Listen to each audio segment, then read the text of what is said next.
Right, here we are in Changi Airport. It's the Wednesday evening. And here's Ian. Hello, Ian. Hello, Michael. How are you? Oh, terrible. I think I've got the flu coming on. Well, I think you might have caught that off me. Yes. I hope I don't have a bad ear. Well, I have a bad ear. I'm not looking forward to this plane journey very much at all. 14 hours. Yep. Well, that's until we get to Heathrow, of course, and we've got a 4-hour wait there. Yep. And an hour and a bit flight to Ireland. Now, Ireland. Are you looking forward to Ireland, Ian? Have you been to Ireland before? Never, Michael. Yep. Have you been before? I've never been to Ireland, no. Yeah. But I've been with a few Irish women. Oh. Nobody we know? Nobody you know, I don't think. Now, Best man speak. How's it going, Michael? best man speech. Going quite well, as you know, we wrote a little bit on the plane. Frank Carson's making a major appearance in it at the moment. Carson, everybody thought his career was dead, but... Frank Carson and Jackie Charlton. I don't know whether they'll make the final draft, but... maybe a special word from the Pope. Maybe a word from the Pope indeed. You know what the Irish are like. Yeah, love the Pope, don't they? Yeah. Well, Ian, have a good flight. Yes, thank you. We'll see you in London. Yeah, see you in London. Bye-bye.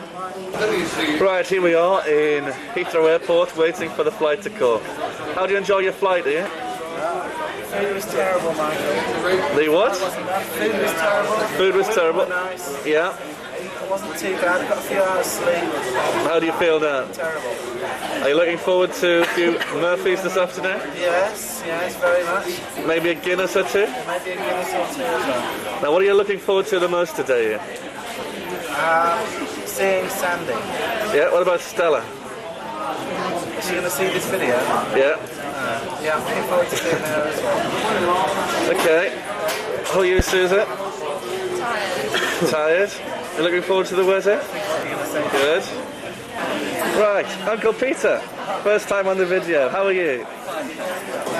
What time did you get up today? 7 o'clock. Are you looking forward to the weather? And what are you looking forward to most? Okay, thank you very much, Peter.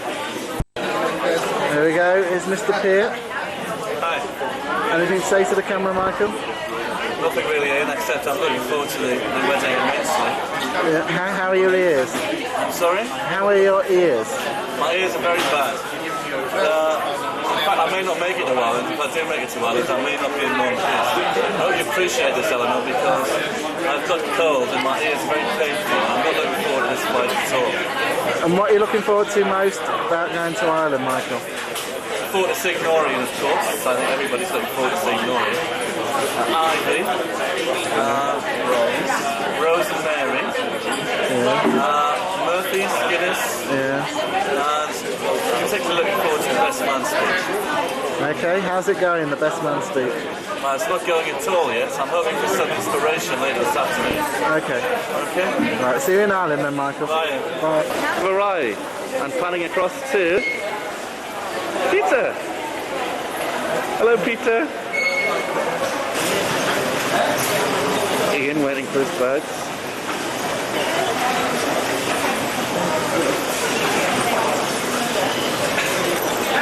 And that's what it's all about. Girlfriend about being a season ticket holder. Cheers. Hi, Phil. Hello. Which number? That's Phil. Good. Mr. Robson. Hi. Mr. Hughes. Somebody else. And Ian. Hello. Robson. Phil. Nice dance. Are you filming this because he doesn't regularly get around him or something? Phil. Hello. Well, it's the eve of the wedding and it's back on the way in Mallet. Ian, how are you doing? Not too bad, thank you, Michael. How many pints have you had now, Ian? 6. How many more are you having, Ian? Another 6, maybe. Another 6, yeah? What time do you foresee bed tonight? I'm waiting to see Dara. Dara? I'm up to see Dara. Why is that then? I've heard so much about it. Okay, Ian, thanks a lot. We'll pan across to Suzanne. Oh, no. Are you enjoying yourself? Very much So thank you. Thank you very much. Nice Geordie accent there. Pan around to Mr. Graham. Alan Wickett does this much better, mate. Certainly does, but nobody else will do this. Yes, lighting not very good. This gets on you being 3 hours 50 pounds worth.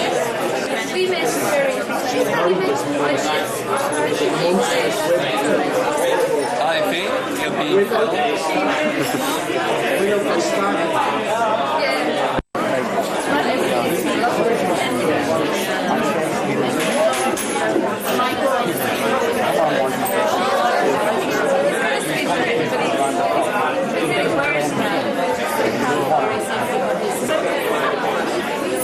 Right, Mr. and Mrs. McKnight. Don't come too close. No, it's not too close. Wrinkles will show up. So how do you feel on the eve of the wedding? How do you feel? You feel good? You looking forward to it? Very much. Very much. Well, there's not long to go. There's only about 12 hours to go. Here's to Peter. Well, here's to Peter and Eleanor. Okay, Eleanor. Hello, Michael. You've got 12 hours left as a single woman. How do you feel? A bit apprehensive. Totally excited. Totally relaxed now. Totally relaxed? I've had 3 glasses of wine. And how was your hen now? It was wonderful. Absolutely great. We were here and we ended up here. Yeah. I've got a real car key, so now it's really car. I went to the cool Christmas we had a great night. They had sausage rolls and really good sing-song, loads of, come on. And then we came up here for a good box. What, you For us, not for us. bopping in the zoo, were you? Sorry? Bopping in the zoo? Yeah, bopping in the zoo. Ah. So it was great, really good night. Then we went home to bed. Okay. Do you know where your honeymoon is yet or I not? have no idea. I have no idea. Okay. Could be anywhere, as long as it's not Asia, I don't care. Well, I've got some bad news for you actually, Eleanor. That's Ireland. Okay, well, have a good time. Thank you. Jerry. Hello, Jerry. Yes. from Les. I know, I'm really sorry about that. Is it that or is it the book? I'm not sure which one he's giving. Give me that Chinese friend. I know where he got it. Oh, they did.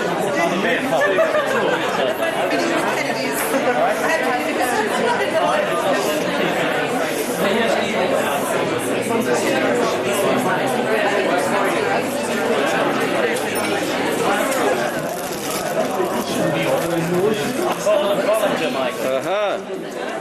Better keep Ian away from that. Certainly.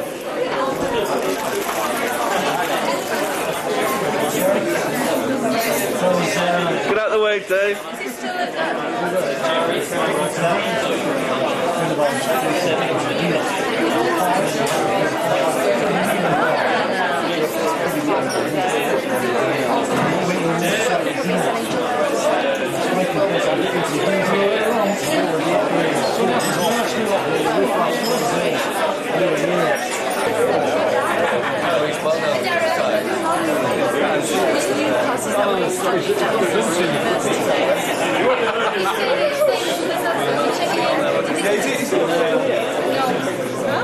Does he know what he's on the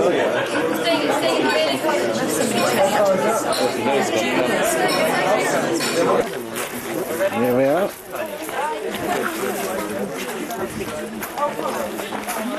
Photos before the wedding.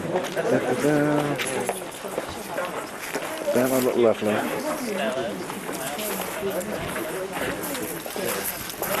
Mr. McKnight, very cool and collected. Mr. Peart standing there in anticipation of his best man.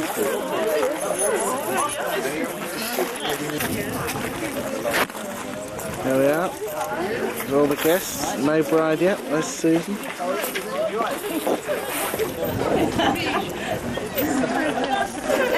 are you? There's Sandy.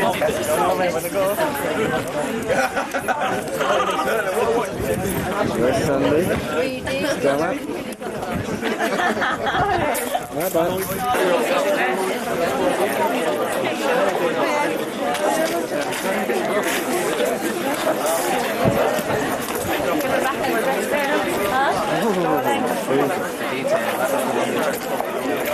Action. Right, here we are, standing outside the church, just finished Peter and Ann's wedding, very nice wedding it was too, and here we have the best man. Referring yourself. Yes. Well, I thought it went very well. I thought I handed over the rings expertly. I've been practicing it for weeks. It came off in the end. Practice makes perfect. Yeah. Generally, I thought the whole thing went quite well. What about communion, Michael? Communion, The Catholic that you are. I must admit, I did take communion, which was a rather strange experience for me because I've never actually taken it before. But I quite enjoyed it. I think I'll probably do it again. Like a habit, really. Okay. Anyway, did you enjoy that, Dave? Well, I can just say, obviously, as an onlooker, that this man did a brilliant job. Alright, thank you. Bye.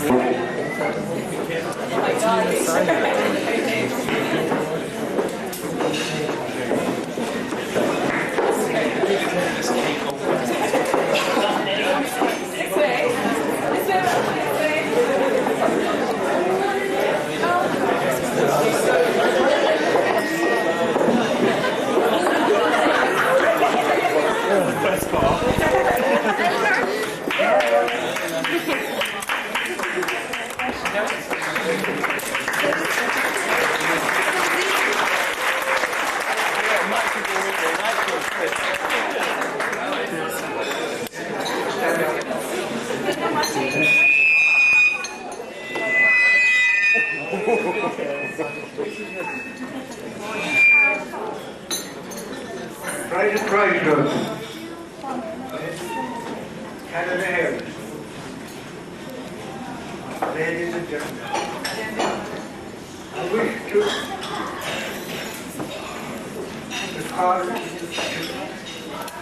welcome you with a cake made of fun. 100,000 welcome.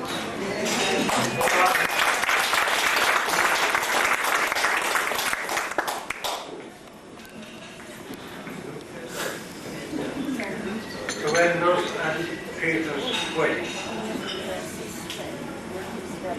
Some of you have come from down the road at home, and some have come from Hong Kong and Britain.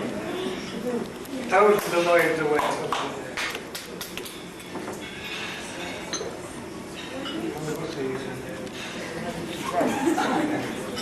for all of you who are equally welcome. You are here, of course, to join with Edinburgh and Peter.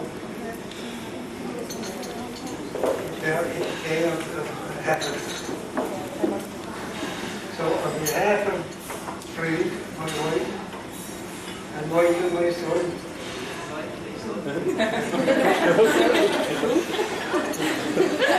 I'd like to come there.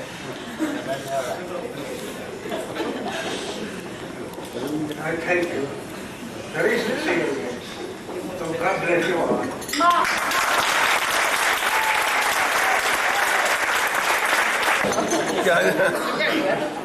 Ladies and gentlemen. Woo! Usually on these occasions, I understand the best man reads various telegrams, gives an account of the bridegroom's various past amorous activities, how the bride and groom finally got together, and to say a few nice things about both of them. Well, with one or two exceptions, I'll be following that.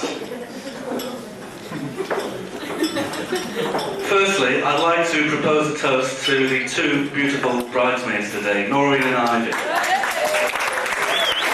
Can we have a standing for the toast, please? To Noreen and Ivy.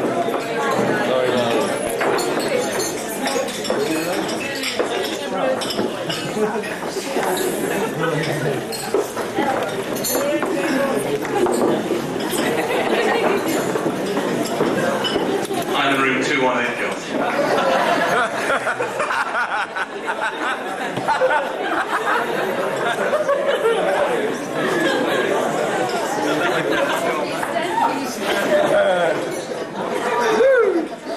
Now you may know that we have people here from Hong Kong from Mexico, England, Ireland, Scotland and Wales.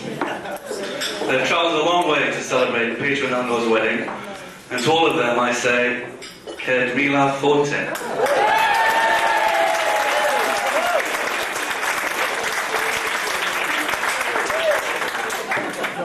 No idea what that means.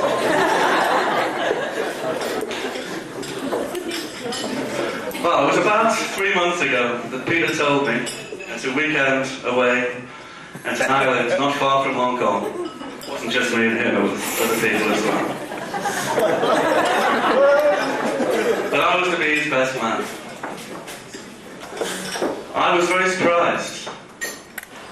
But then he explained to me that he had known me for over 13 years, ever since his college days, and I had therefore all of the qualifications to make the best man's speech. And after considering the matter, I thought he was right, and it was an honour. It was an honour to accept his kind offer. Because Peter and I go back a long way. Newcastle, in fact. Newcastle upon Tyne. I first met Peter at college in Newcastle in 1978. Now, for the first year, I didn't speak to him very much. That's because I thought he was very boring.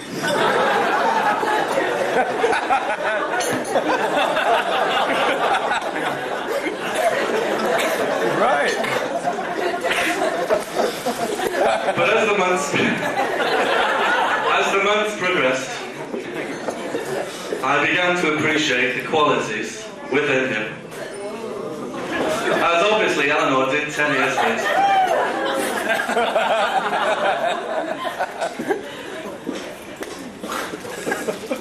Now, Peter's most prized possession throughout his college days was his anorak.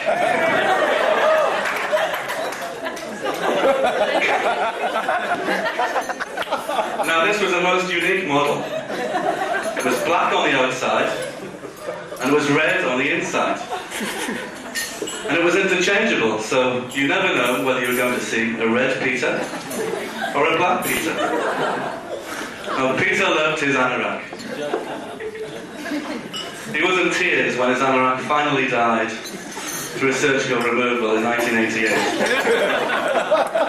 Now, perhaps it was coincidence, but it was about that time he met Eleanor. More about us in a moment.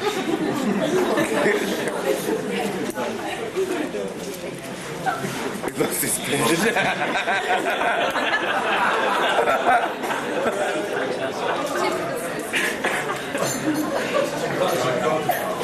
Threw it away, didn't he? Oh, you threw it, that's right. No, he didn't. Now, even in his college days, Peter was a very attractive young man. Girls used to flock about him. The rest of us lads had no chance. In those days he had a full beard, rather resembling George Best, round about 1973. It was a winner with the girls.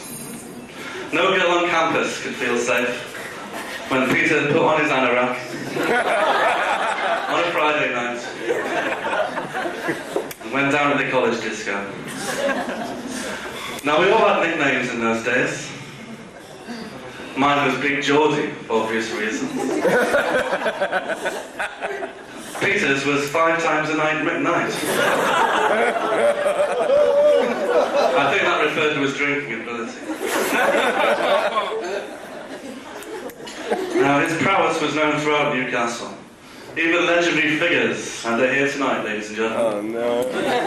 Like David Robson. Would you stand up, Mr. Robson? Mr. Dara Singh. Well, both of those young studs were put in the shade by Mr. McKnight. There's been a lot of changes since Peter's college days and my college days. Peter has lost his beard and his anorak. Mr. Robson over there has had his hair cut. Peter Fennick has lost a few pounds. I've gained a few pounds. Phil Swainston lost something, and Peter Hughes has changed quite a bit as well.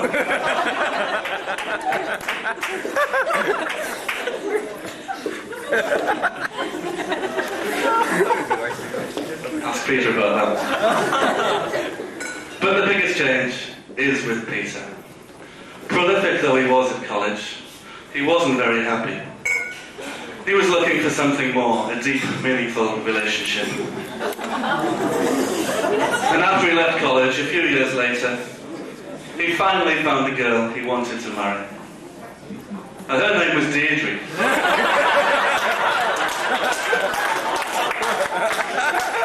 She lived in Hammersmith.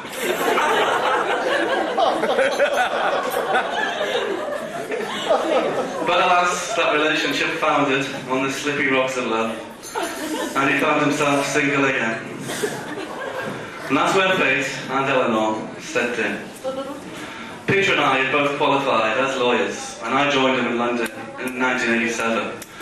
We had a good time. One day in September '87, he met Eleanor for the first time. They were introduced, I believe, by Noreen.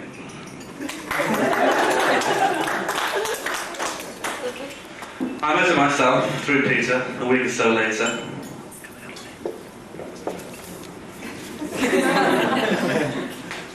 As time went on, it became clear that Eleanor's heart lay with one man, and one man only. His name was Dave. He was a butcher from Kilburn. Only joking. Her heart, of course, lay with Peter. But it took a long time for love to blossom. By this time, I was working in Hong Kong, and I can only give you a second-hand account. Peter was on his way to join me to Eleanor's horror. Although a few games of squash took place here and there, it was at Peter's leaving party, I believe, that they finally came together, and they realised they were destined to be together. Almost immediately, they took a romantic holiday in Portugal, which was only interrupted briefly by a local policeman with a machine gun who was very interested in their nocturnal activities on the beach. But by this time, their minds were made up. Eleanor joined Peter in Hong Kong, where they've lived happily ever after. Well, certainly for the last 18 months. And amazing as it may seem, the wild boy of Newcastle has been tamed. No longer does he frequent nightclubs till 4 in the morning. No longer does he don that famous anorak that used to send the girls wild. It comes as no surprise to their friends in Hong Kong when they announce their engagement. And everybody who knows Peter and Eleanor know that they're well suited and will live together happily ever after.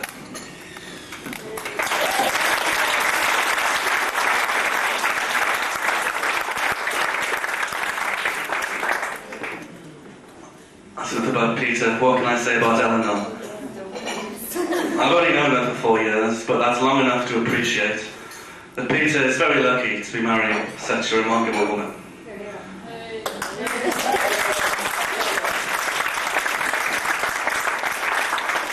She has a heart of gold with a voice to match. When I first heard her sing The Wild Rover, the bars of Hong Kong used to empty within seconds. But now they sing along with her.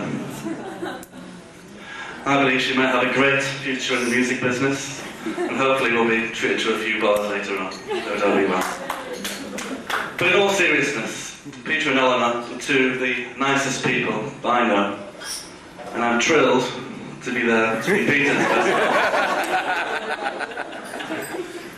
and simply to be here today. It only remains for me to say to them, Dias Mura.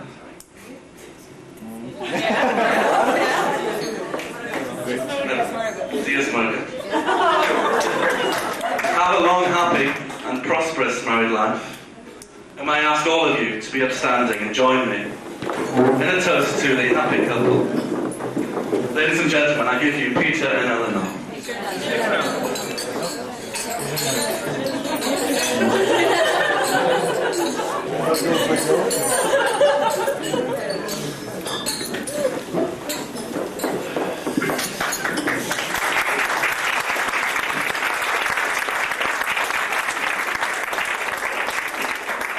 all for now. The event we've all been waiting for, ladies and gentlemen, the man himself, Mr. Peter McKnight.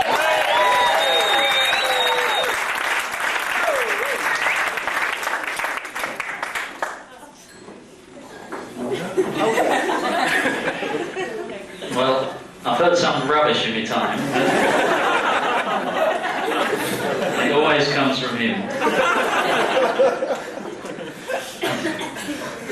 I'd like to say, Falter Riv Golea.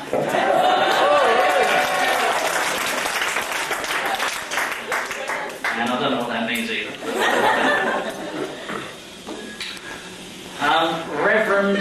Very Reverend Canon, ladies and gentlemen, my wife and I would like to welcome you all here today to what is in our lives, anyway, the biggest day in our lives so far. It's been wonderful to see you all. We were totally amazed at the response to the invitations that we sent out. To say that we were surprised would be an understatement. Your response was phenomenal, totally overwhelming. To see so many familiar and unfamiliar faces, some new to me, some new to Eleanor, but really the faces of all of those that we wanted to be here to share today with us. And really, I think out of all the invitations that went out, there were only about 3 or 4 people who couldn't actually make it. So we're very grateful to all of those who are here today. Having spoken with many of you last night, we are aware of the extent to which a great deal of you have come to be here. As Eleanor's father said, there are those who have come from down the road, and there are those who have come from around the world. And I reiterate what he says, every one of you is welcome here today. I see that we were hearing stories last night of people who have travelled by boat, train, planes, taxis, etc. And we appreciate your efforts, and we hope that we can, if not match them here today, but hopefully come close to matching them by giving you all a day to remember. I could say where everybody's come from, but we'd be here far too long. But I bid you all a great welcome, and I hope you all have a very good day today.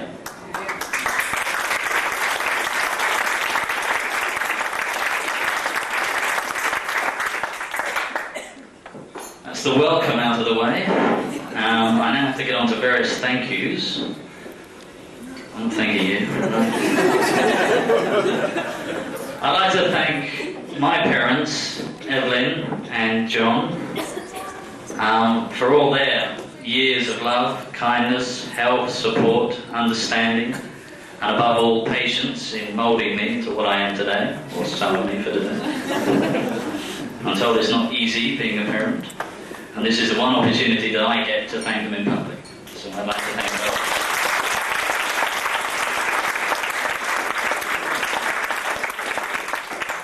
I'd also like to thank Eleanor's parents, Breed and Mossy, who have made me very welcome here since I've been to Ireland, I think 2 or 3 times now. I'd like to thank them for their hospitality in helping me settle into Irish family life. And no doubt they realise now, I think we know each other quite well, and they realise they're not, as they say, losing a daughter, but gaining a son.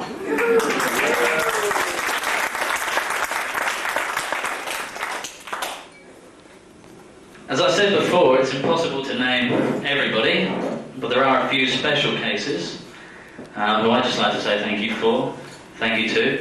The first one is Mr. Speedy Gonzalez, who is sitting over there on that table, and he's come all the way from Mexico to speak here today. Thank you very much for coming, Speedy. On the same table, this is probably the Far East table, we have Barbara and Samuel, who have come all the way from Hong Kong to be here today.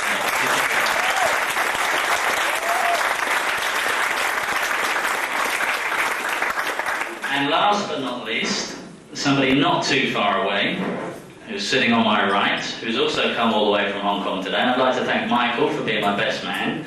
I'd like to thank his wife Susan for looking after him on the plane.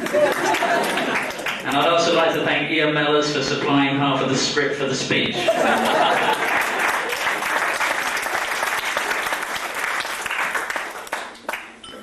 Nearly there now. I'm now passing on to the McKnight.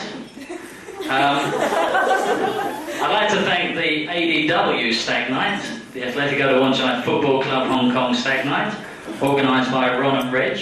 I'd like to thank both of them, and Mr. Richard Broughton for an impromptu McKnight that went on till about 5 in the morning, I think, last time I was there. I'd also ask the following people to stand up if they're here today. Mr. Ollie Sheehan.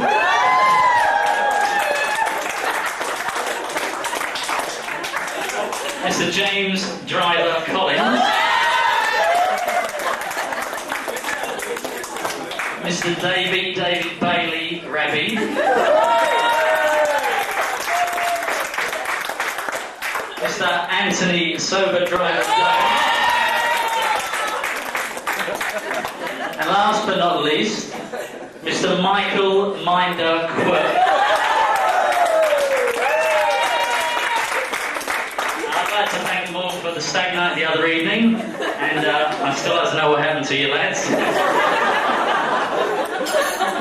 I'd also like to thank Board Telecom for the use of their telephone kiosk at 3 o'clock in the morning.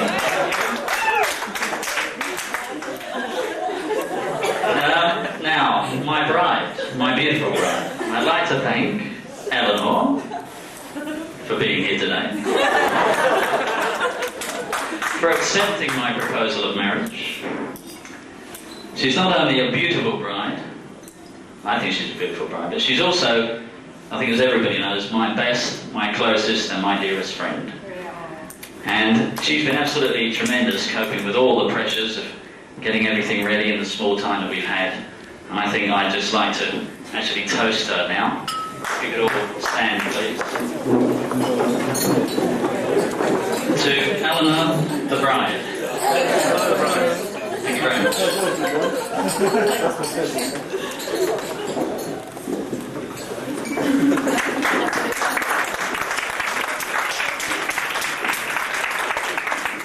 There's only a few left now. There's a couple of other people I'd like to thank. First of all, Canon Ahern for the ceremony today. I'd like to thank you for the ceremony. I'd like to thank Noel, who's around here with a video camera somewhere. Where is he? No, there he is. I'd like to thank somebody who can't be here today, Miriam Murphy, who actually made the cake that we see today, and she's ill in hospital, unfortunately. But I'd like to thank her. And lastly, I'd like you all to stand and raise your glasses once again. I'd like to propose a toast to everybody here today, and to the absent friends. And I'd like to say, on behalf of Eleanor and I, that our thanks and love go out to you all, to those from both far and near. We hope you all have a smashing time, a great day and a great evening. We've got a band and a disco lined up. A safe journey home, at the end of it all, to wherever you're going. And finally, hope that you all retain happy memories of today's events. The toast is Slonter. And I've just been told I forgot, I must thank the hotel as well. Shane Cookman did a very good job today, absolutely excellent. So if we can toast to everybody really, Slonter.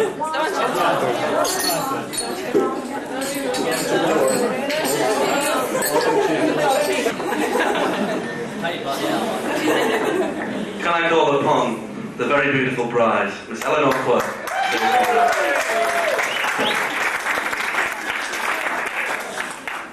Just to bring the tradition of all the men talking on it.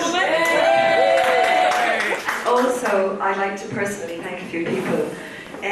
First of all, I'd like to thank my mother for doing a fantastic job in helping me arrange the process.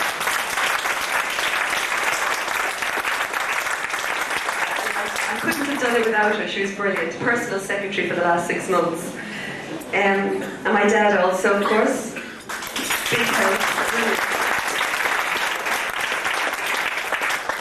I'd like to thank Patricia McCarthy for fantastic organ playing. I know she's under a lot of pressure. For Sister Marion for lovely reading.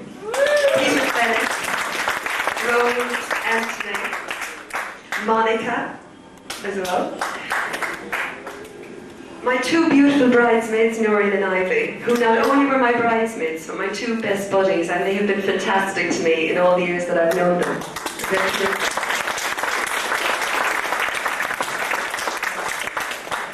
I forgot Colette, sorry Colette. A lovely reading also, Colette. How could I forget Colette Fitzgibbon? I mean, Mary Lee, Mary Johnston, Mary for liaising with my mother in helping her arrange the wedding as well. She was fantastic also. Thank you, Mary. Miss Anne Duggan and Dorothy for driving us around the place, around the country. Terrific. Mr. James Collins also, you're getting a lot of thanks tonight, James. Thank you for driving the girls today. And Noel, our video man. He's brilliant. A big round of applause for Noel.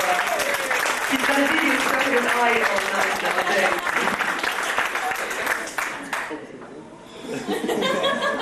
And Susan, of course, as well. Michael's wife, Susan. Video number 2. Hi, Candace Campbell. Peter's parents for being really lovely to me, both of them, and have always also made me feel very, very welcome anytime I've met them. Fantastic people. Round of applause for them.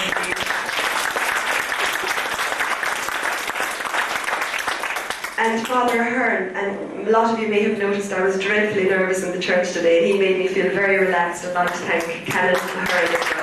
Thank you very much. That just leaves me to say, I hope you all have a ball tonight. Let your hair down, have a great time, and we won't bore you anymore with any more speeches. And thank you all for coming, it's been brilliant. Thank you.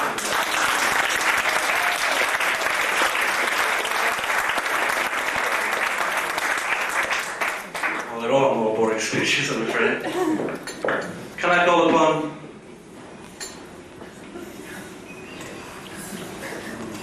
I thank Auntie Noreen for singing.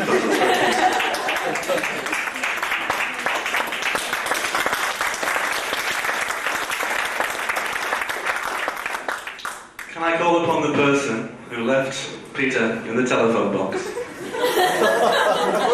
Michael Quirk.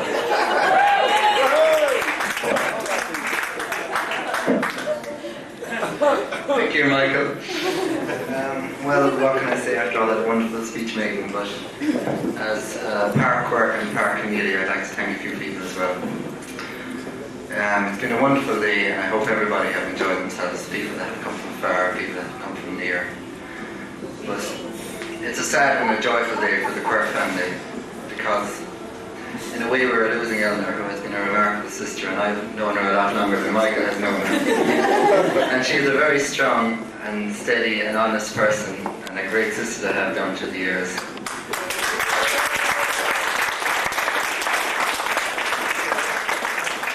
But I think that the loss has been made a lot easier when you look at the qualities of Mr. Peter McKnight. Not only is he very beautiful, his integrity and honesty is famous. And he is also very bad at drinking schnapps. And I'd like to personally thank a few people as well. I'd like to thank, firstly, my best friend, confidant, and ally down to the years, the very beautiful Miss Rosemary Murphy.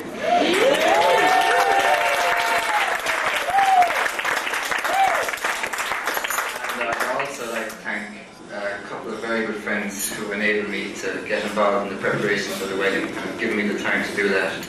I'd like to thank the equally handsome Mr. James Collins.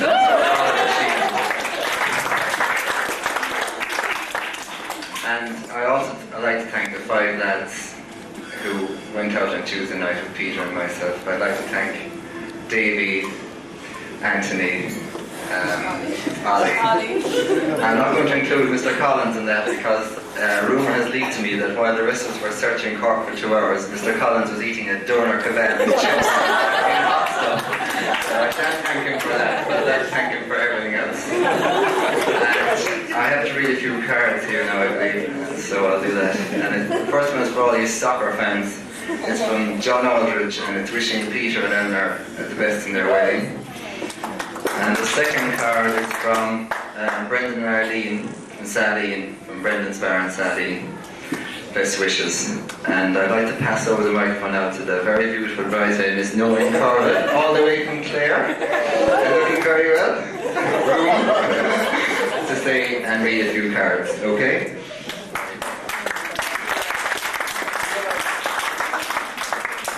First one, to Eleanor and Peter, all good wishes. Long may your long week. All our love and blessings. Shailene and Colette. Peter the captain and Eleanor the mate, and the crew to arrive at a later date. All the best from Ian, Madeline and Chiara in Geneva. To Eleanor and Peter from Helen and Noel, the Banner Arms. Good night.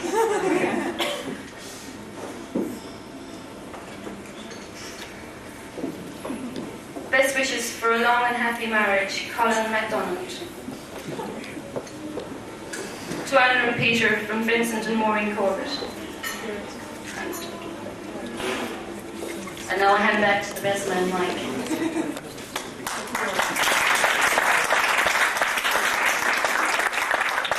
Now the other bridesmaid, Ivy, will also look to me.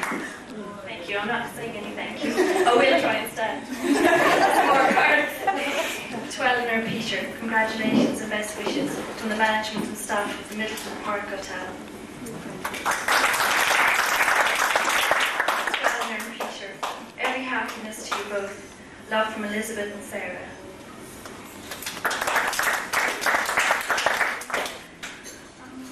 Never thought I would see the day. Wishing you your better half lots of luck. Anne Birkinsons.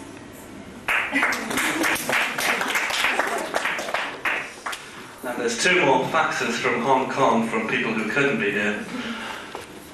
First one, congratulations. Do we know the winner yet? That refers to the honeymoon. Nobody knows where they're going apart from Peter. We had a competition last week. Hope it is not too cold for Eleanor's undergarments. All the best, Alison and Richard. The other one is a very long poem, which I don't think I can read all of it, but I'll read a couple of verses. From the leafy island did Lady Quirk, with fenny name and shortened skirt, upon the city's mild descend, and scribe for great judicial men. Cool passion in those moments stirred the hearts and minds of loves preferred, till the east wind's haunting tune was played, and McKnight to farthest Asia strayed. It's good, isn't it? And thus romance reached its climax there, a lifetime promise was declared, and the lovers' vows were captured whole on an $11,000 video. Now there's a story behind that. Might as well tell you. Peter bought a video camera, the very one that's being used tonight, for about £1,000 about a month ago. Now a day or 2 later, Ian and myself went round the corner from the very same shop and were selling for about £300. As you can imagine, he's had a lot of sticks since then, and that poem reflects it. Have a happy day, major congratulations, much love, John, Tina, Skipper and Caroline.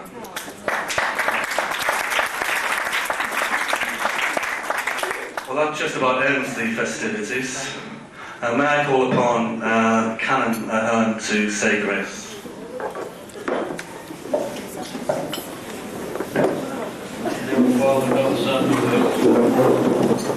Give thanks, Almighty God, for all your benefits and information for our endeavour.